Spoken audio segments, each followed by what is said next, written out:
సమర్పించు శ్రీరస్తు శుభమస్తు కార్యక్రమానికి స్వాగతం సుస్వాగతం.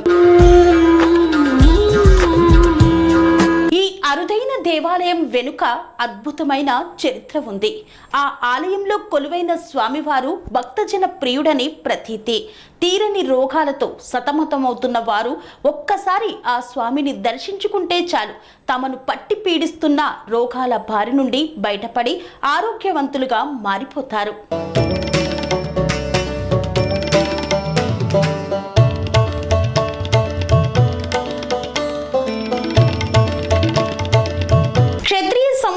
అనంతరం పాప ప్రక్షాళనార్థమై 108 శివలింగాలను పరశురాముడు ప్రతిష్ఠించాడని, ఆ 108 శివలింగాలలో ఈ జడల రామలింగేశ్వర స్వామి వారిది చివరి లింగమని చెప్పబడుతోంది. ఇంత శక్తివంతమైన ఈ ఆలయం ఎక్కడ ఉంది? ఆలయ చరిత్ర విశిష్టతను ఇప్పుడు తెలుసుకుందాం.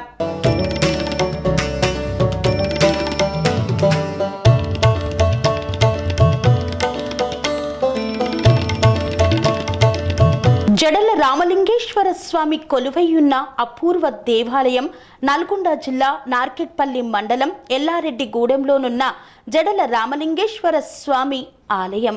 ఆ ఆలయాన్ని భక్తులు చెరువుగట్టు జడల రామలింగేశ్వర స్వామి ఆలయంగా పిలుచుకుంటూ పూజాది కార్యక్రమాలు చేస్తుంటారు.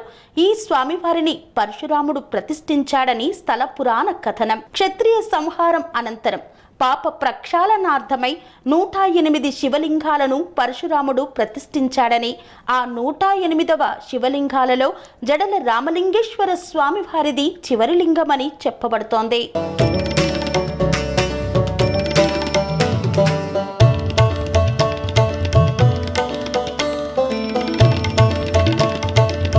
షట్ చక్రవర్తులలో ఒకరైన కర్తవీర్యార్జునుడు మాహిష్మతి నగరం రాజధానిగా పరిపాలిస్తుండేవాడు. హైహాయ వంశ మూల పురుషుడైన కర్తవీర్యార్జునుడు వేట నిమిత్తమై ఒకానొక దండకారణ్యానికి చేరుకుంటాడు. అవిశ్రాంతంగా వేటాడటం వలన స్వల్ప బడలికలకు గురైన కర్తవీర్యార్జునుడు తన సేనలతో సహా దగ్గరలోనున్న జమదగ్ని ఆశ్రమాన్ని దర్శిస్తాడు. ససైన్యంగా తన ఆశ్రమానికి వచ్చిన చక్రవర్తిని సగౌరవంగా ఆహ్వానించిన జమదగ్ని మహర్షి వేలాది సంఖ్యలలోనున్న రాజ పరివారానికి తన దేనువు సాయంతో క్షణమాత్రంలో షడ్ర సోపేతమైన విందు భోజనాన్ని ఏర్పాటు చేశాడు. ఆ దేనువు మహత్యాన్ని ప్రత్యక్షంగా చూసిన కర్తవీర్యార్జునుడు ఆ దేనువుని తనకు ఇమ్మని అడుగుతాడు. అందుకు జమదగ్ని మహర్షి ఒప్పుకోడు. దాంతో కోపావేశపూరితుడైన కర్తవీర్యార్జునుడు జమదగ్నిని చంపి దేనువును తీసుకెళ్లేందుకు ప్రయత్నిస్తాడు. ఆ దేనువు పట్టుబడకపోగా దాని నుండి ఉద్భవించిన భటులు కర్తవీర్యార్జుని సైన్యాన్ని చెల్లా చెదరు చేస్తాయి. ఈ విషయాన్ని తెలుసుకున్న పరశురాముడు తన తండ్రి మరణానికి కారకుడైన కర్తవీర్యార్జున్ని తన గాండ్రగొడ్డలతో సంహరించి 21 సార్లు భూమండలమంతా తిరిగి క్షత్రియ సంహారం చేస్తాడు. అనంతరం పాప పరిహారార్థం దేశం నలుమూలలా పర్యటించిన పరశురాముడు అక్కడెక్కడ శివలింగాలను ప్రతిష్ఠించసాగాడు. అలా 107 లింగాలను ప్రతిష్ఠించిన పరశురాముడు 108వ లింగాన్ని ప్రతిష్ఠించేందుకై చెరువుగట్టుకు చేరుకున్నాడు. ఎక్కడైనా ఓ చోట లింగ ప్రతిష్ఠ చేయాలని నిర్ణయించుకున్న తర్వాత ఆ ప్రదేశంలో వేలాది సంవత్సరాలు తపస్సు చేసిన పరశురాముడు ఆ తపోబలాన్ని ఆ క్షేత్రాలకు ధారపోసి లింగ ప్రతిష్ఠ చేస్తుండేవాడు. అదే పద్ధతిలో చెరువుగట్టు దగ్గర ఎంతకాలం తపస్సు చేసినప్పటికీ శివుడు ప్రత్యక్షం కాకపోవడం పరశురామునికి కోపం తెప్పించింది. ఆగ్రహ ఆవేశాలతో తనను తాను మర్చిపోయిన పరశురాముడు చేతిలోనున్న గొడ్డలితో తన ఎదురుగానున్న శివలింగం తలభాగంపై గట్టిగా ఒక దెబ్బ వేశాడు.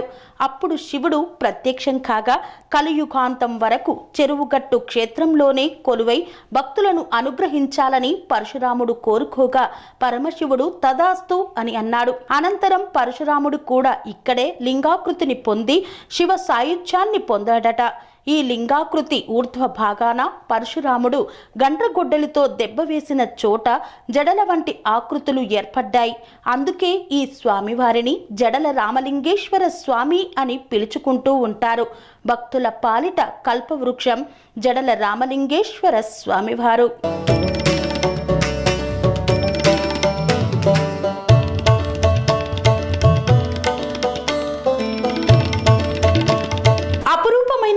ఆలయంలో స్వామివారు పశ్చిమాభిముఖులై దర్శనమిస్తుంటారు. ఈ ఆలయంలో ఉన్న ఉప ఆలయాలు మరియు దేవాలయ ప్రాశస్త్యంను గురించి తెలుసుకుందాం. అమావాస్య రోజు ఇక్కడ జరిగే పూజా కార్యక్రమాలు ఎందుకంత ప్రత్యేకం?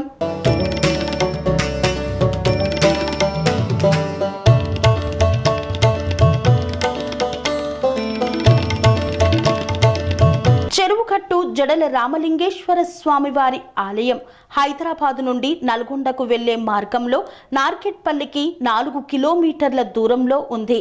నార్కెట్పల్లికి చేరుకున్న తర్వాత ఆటోలలో కూడా ఆలయానికి చేరుకోవచ్చు. చెరువుగట్టు కొండపైకి వాహనాల్లో కూడా వెళ్ళొచ్చు. కొండపైకి మెట్ల మార్గం ద్వారా వెళ్ళాలంటే 360 మెట్లను ఎక్కాల్సి ఉంటుంది. భక్తులు మెట్ల మార్గానికే సుముఖత చూపుతుంటారు. ఈ గుహాలయంలో స్వామివారు పశ్చిమాభిముఖులై దర్శనమిస్తుంటారు. ఆలయ ప్రాంగణంలోకి ప్రవేశించగానే ధ్వజస్తంభం, దానికి ముందు నందీశ్వరుడు దర్శనమిస్తారు. కాలభైరవుడు ఈ క్షేత్ర పాలకుడు. ఆలయానికి ముందు భాగాన విశాలమైన ముఖ మంటపాన్ని చూడగలము. ఈ మంటపంలో భక్తులు రాత్రిళ్లు నిద్ర చేస్తూ ఉంటారు. ఈ మంటపాన్ని దాటి లోనికి వెళితే విఘ్న వినాయకుని దర్శనం లభిస్తుంది. అనంతరం గర్భాలయంలో కొలువయ్యున్న జడల రామలింగేశ్వర స్వామివారి దర్శనం లభిస్తుంది.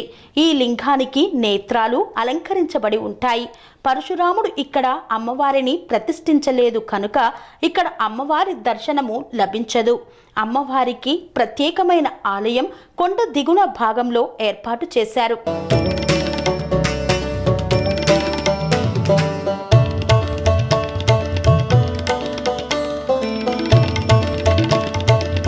స్వామివారిని దర్శించుకొని దేవాలయం బయటకు వచ్చిన భక్తులకు ఎదురుగా ఆంజనేయ స్వామి, ఎల్లమ్మ తల్లి ఉప ఆలయాలు గోచరిస్తాయి.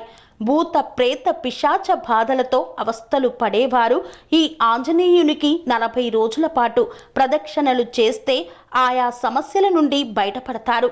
అదేవిధంగా ఆలయానికి యువతలనున్న గట్టుపై భక్తులు కట్టిన ముడుపులు కనపడతాయి. ఆ గట్టుపైనే అనేక చెక్క పావుకోళ్లను చూడగలము.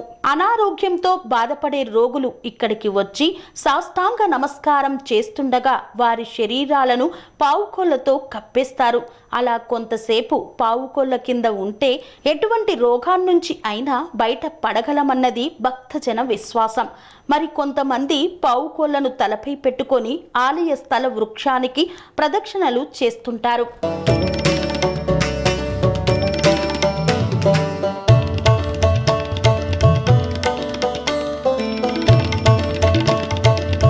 ఇక ఆలయానికి ప్రక్కనున్న ఎత్తైన కొండరాళ్లపై శివలింగం ఉంది. ఆ శివలింగాన్ని 2 మార్గాల ద్వారా చేరుకోవచ్చు. మొదటి మార్గం చాలా ఇరుకుగా, కొన్ని చోట్ల మెట్ల సౌకర్యం కూడా లేకుండా ఉంటుంది. స్వామి పట్ల అపరిమిత భక్తి విశ్వాసాలు గల భక్తులు ఈ మార్గం ద్వారా కొండపైకి చేరుకుంటారు. స్వామి దర్శనానికి నిర్మలమైన మనసుతో కొండనెక్కే వారికి ఎలాంటి అవాంతరాలు ఎదురుకావు. అన్య మనస్కంగా కొండపైకి వెళ్లే భక్తులను తేనెటీగలు వెంటపడి కుట్టి గాయపరుస్తుంటాయని స్థానికులు చెబుతున్నారు. ఈ మార్గానికి కాస్తంత దూరంలోనున్న మార్గం అత్యంత సౌకర్యవంతంగా ఉంటుంది. 96 మెట్లెక్కి శివలింగ దర్శనాన్ని పొందవచ్చు.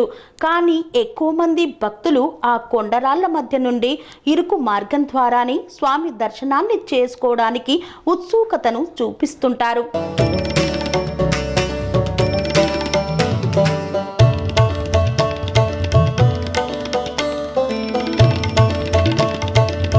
స్వామివారి ఆలయానికి సమీపంలోనున్న కొలనులోని జలంతో స్వామికి నిత్యాభిషేకాలు జరుగుతుంటాయి.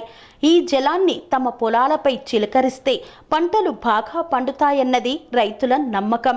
అలా మంచి దిగుబడిని పొందిన రైతులు స్వామివారికి తమ మొక్కులను చెల్లించుకోవడం జరుగుతుంది. అందుకే స్వామివారి కళ్యాణోత్సవం సమయంలో తలంబ్రాల కోసం పుట్ల కొద్ది బియ్యం వచ్చి చేరుతుంటాయి. ఈ కొలను సమీపంలో స్వామికి తలనీలాలను సమర్పించుకున్న భక్తులు కొలనులో స్నానాధికాలను ముగించుకొని స్వామి దర్శనానికి బయలుదేరుతుంటారు.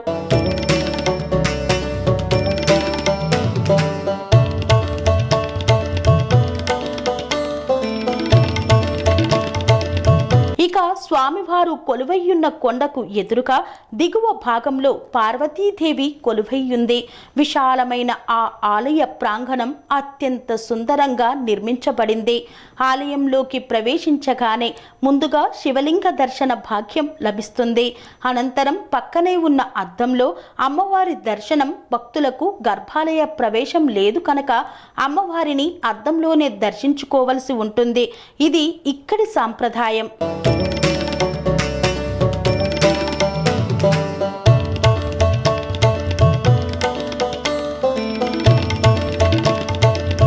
జడల రామలింగేశ్వర స్వామివారి ఆలయానికి వెళ్లిన భక్తులు ఉదయం 6 గంటల నుండి మధ్యాహ్నం 12 గంటల వరకు, సాయంత్రం 4 గంటల నుండి రాత్రి 7:30 గంటల వరకు తెరిచి ఉంటుంది. ఈ ఆలయంలో తొలి ఏకాదశి, కార్తీక సోమవారాలు, పౌర్ణమి, మహాశివరాత్రి పర్వదినాలలో అత్యంత వైభవంగా ఉత్సవాలు జరుగుతుంటాయి. స్వామివారిని దర్శించుకునేందుకు అమావాస్య తిథి నాడు అధిక సంఖ్యలో భక్తులు విచ్చేసి ఇక్కడే చెరువు కట్టులో నిద్ర చేసి తెల్లవారుజామున స్వామిని దర్శించుకొని వెళ్తుండడం ఆనవాయితీగా వస్తోంది. ఇక్కడికి వచ్చి నిద్ర చేస్తే ఎలాంటి బాధలు ఉండవని భక్తుల యొక్క విశ్వాసం. స్వామి దర్శనం సకల శుభకరం.